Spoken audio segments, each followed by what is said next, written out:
എല്ലാവർക്കും നമസ്കാരം. ഇന്ന് നമുക്കൊരു ഹെൽത്തി ആയിട്ടുള്ള ഒരു പാൻ കേക്കിൻ്റെ റെസിപ്പി നോക്കാം. നമ്മൾ ഇന്ന് ചെയ്യുന്നത് ഓട്സും പഴവും ഒക്കെ വെച്ചിട്ടുള്ള ഒരു അടിപൊളി നല്ല ടേസ്റ്റി ആയിട്ടുള്ള പാൻ കേക്കാണ്. ഇതിൽ നമ്മൾ പഞ്ചസാര ഒന്നും ചേർത്തിട്ടില്ല എങ്കിൽ കൂടി നല്ല മധുരമുള്ള ഒരു അടിപൊളി പാൻ കേക്കാണ്. അപ്പോൾ അധികം താമസിയാതെ ഈ പാൻ കേക്കിന് വേണ്ടിയിട്ട് നമ്മൾ എന്തൊക്കെയാണ് വേണ്ടത് നോക്കാം. നമ്മളിവിടെ ഒരു റോബസ്റ്റ പഴമാണ് എടുത്തിട്ടുള്ളത്. റോബസ്റ്റ അല്ലാന്നുണ്ടെങ്കിൽ ചിക്കുറ്റ എന്നൊക്കെ പറയുന്ന ഈ പഴമാണ് ഏറ്റവും നല്ലത് ഇത് തയ്യാറാക്കാനായിട്ട്. നല്ലതായിട്ട് പഴുത്തൊരു പഴം എടുക്കുക. അതിനുശേഷം ഒരു ഫോർക്ക് വെച്ചിട്ട് നന്നായിട്ടൊന്ന് ഉടച്ചെടുക്കാം.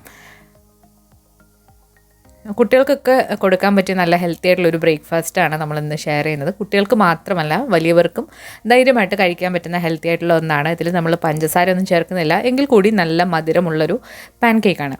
പഴം നന്നായിട്ട് ഉടച്ച് വെച്ചിട്ടുണ്ട്. അപ്പോൾ നമുക്ക് ഇനി ഇതിലേക്ക് വേണ്ടത് ഓട്സാണ്. ഓട്സ് വെച്ചിട്ടാണ് നമ്മളിത് ചെയ്യുന്നത്. ഓട്സിന് വേണ്ടിയിട്ട് ഏത് ടൈപ്പ് ഓട്സ് വേണമെങ്കിലും നിങ്ങൾക്ക് എടുക്കാം. അപ്പോൾ നമ്മളിവിടെ എടുത്തിരിക്കുന്നത് റോൾഡ് ഓട്സ് എന്ന് പറഞ്ഞിട്ടുള്ള ടൈപ്പിലെ ഓട്സാണ്.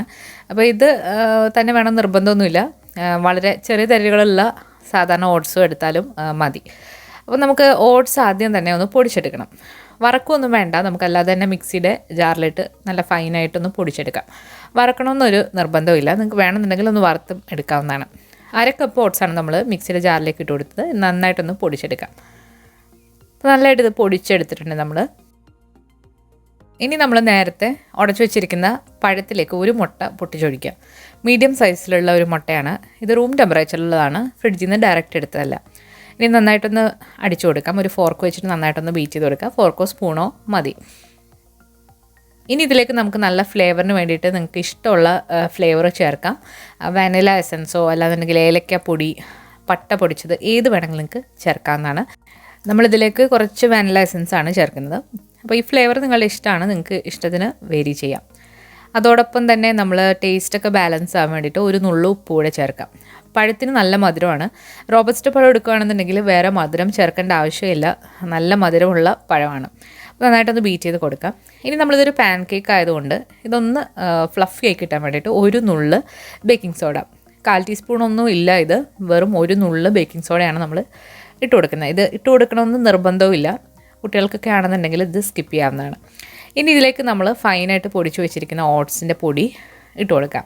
ഓട്സ് നിങ്ങളുടെ കയ്യിൽ ഇരിപ്പില്ലാന്നുണ്ടെങ്കിൽ നിങ്ങൾക്ക് പകരം ഗോതമ്പ് പൊടിയോ എടുക്കാവുന്നതാണ്. മൈദ വെച്ചിട്ട് ചെയ്യുന്നതിനെക്കാട്ടിലും ഹെൽത്തി ഗോതമ്പ് പൊടിയോ ഓട്സോ ഒക്കെ വെച്ചിട്ട് ചെയ്യുന്നതാണ്. നന്നായിട്ടൊന്ന് ബീറ്റ് ചെയ്തെടുത്തിട്ടുണ്ട്. കുറേശ്ശെ ഇട്ട് കൊടുത്തിട്ട് നമുക്ക് മിക്സ് ചെയ്തെടുക്കാം. എല്ലാം കൂടെ ഒരുമിച്ച് ഇട്ട് കൊടുക്കണ്ട. ഒരുമിച്ച് ഇട്ട് കൊടുത്താലും കുഴപ്പമൊന്നുമില്ല. അഥവാ തിക്കായി പോവുകയാണെന്നുണ്ടെങ്കിൽ നമുക്ക് കുറച്ച് പാലും കൂടെ ഒഴിച്ചിട്ട് ഒന്ന് ലൂസാക്കി എടുക്കാം. പാലോ വെള്ളമോ നിങ്ങൾക്ക് ഒഴിക്കാവുന്നതാണ്. അപ്പോൾ നമ്മളിത് നന്നായിട്ട് മിക്സ് ചെയ്തെടുത്തിട്ടുണ്ട്. ഇത് ഓട്സാണ് നമ്മൾ ചേർത്ത് കൊടുക്കുന്നത്. അതുകൊണ്ട് ഇത് നമ്മൾ ചിലപ്പം ഇളക്കുമ്പോൾ ചിലപ്പോൾ പൊടിഞ്ഞു പോകാനുള്ള സാധ്യതയുണ്ട്.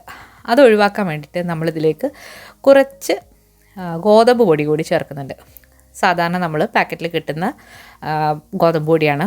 1 ടേബിൾ സ്പൂൺ ഗോതമ്പ് പൊടി നമ്മളിതിലേക്ക് ചേർക്കുന്നുണ്ട്. ഇത് ചേർത്ത് കൊടുക്കുന്ന നിർബന്ധമൊന്നുമില്ല. നോൺ സ്റ്റിക്കിൻ്റെ പാത്രത്തിലാണ് നിങ്ങൾ തയ്യാറാക്കുന്നുണ്ടെങ്കിൽ ഇളകി വരും.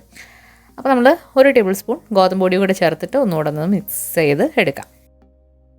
അപ്പോൾ ഇതുപോലെ കട്ടിയുള്ളൊരു ബാറ്ററാണ് നമുക്ക് പാൻ കേക്കിന് വേണ്ടത്. അപ്പോൾ നമുക്കിനി ഇതെങ്ങനെയാണ് പാൻ കേക്ക് ആക്കുന്നത് നോക്കാം. നമ്മളൊരു തവ ചൂടാക്കാനായിട്ട് വെച്ചിട്ടുണ്ട്. തവ ചൂടായി വന്നപ്പോഴത്തേക്ക് അതിലേക്ക് ഒരു 1/4 ടീസ്പൂൺ ബട്ടർ ഒന്ന് സ്പ്രെഡ് ചെയ്ത് കൊടുത്തു. അതിനുശേഷം നമ്മൾ തയ്യാറാക്കി വെച്ചിരിക്കുന്ന ബാറ്ററിയിൽ നിന്ന് 2 ചെറിയ തവി, നിങ്ങളുടെ ഇഷ്ടത്തിനനുസരിച്ചിട്ട് ഇതിൻ്റെ വലിപ്പം തീരുമാനിക്കാം. അപ്പോൾ നമ്മളൊരു മീഡിയം സൈസിലുള്ള പാൻ കേക്കാണ് തയ്യാറാക്കുന്നത്. അപ്പോൾ 4 പാൻ കേക്കിന് വേണ്ടിയിട്ടുള്ള അളവിലാണ് നമ്മളിത് ചെയ്തിട്ടുള്ളത്. ചെറിയ പാൻ കേക്കാണ് 4. ഇതുപോലെ സൈസാണെന്നുണ്ടെങ്കിൽ ഒരു 3 വലിയ പാൻ കേക്കിനും നിങ്ങൾക്കിത് പറ്റും. അപ്പോൾ എല്ലാം ഇതുപോലെ തന്നെ നമുക്ക് ചുട്ടെടുക്കാം. കുറഞ്ഞ തീയിലിട്ട് വേണം, അടച്ചു വെച്ചിട്ടാണ് ഇത് നമ്മൾ കുക്ക് ചെയ്തെടുക്കേണ്ടത്. അപ്പോൾ ഉൾഭാഗമൊക്കെ നന്നായിട്ട് വേവും. അപ്പോൾ നല്ല സോഫ്റ്റ് ആൻഡ് ഫ്ലഫി ആയിട്ടുള്ള ഹെൽത്തി ആയിട്ടുള്ള പാൻ കേക്ക് നമ്മളിവിടെ റെഡിയാക്കിയിട്ടുണ്ട്. ഇത് ഹണി ഒഴിച്ചിട്ട് സെർവ് ചെയ്യാം. കുട്ടികൾക്ക് കൊടുക്കുമ്പോൾ ചൂട് മാറിയതിന് ശേഷം ഹണിയിൽ സെർവ് ചെയ്യാം. ഇതിൻ്റെ പുറത്ത് നിങ്ങൾക്ക് ബെറീസൊക്കെ വെക്കാം. അപ്പോൾ നല്ല ഹെൽത്തി ആയിട്ടുള്ളൊരു ഫില്ലിംഗ് ആയിട്ടുള്ളൊരു പാൻ കേക്കിൻ്റെ റെസിപ്പിയാണ്. അപ്പോൾ കൂടുതൽ ഹെൽത്തി റെസിപ്പീസ് നമ്മൾ അപ്ലോഡ് ചെയ്യുന്നതാണ്. അപ്പോൾ എല്ലാവരും മറക്കാതെ കാണുക. ഈ വീഡിയോ ഇഷ്ടമായാലും ലൈക്ക് ചെയ്യാനും ഷെയർ ചെയ്യാനും മറക്കരുത്. പുതിയ റെസിപ്പി വീഡിയോകളുമായിട്ട് നമുക്ക് വീണ്ടും കാണാം. താങ്ക്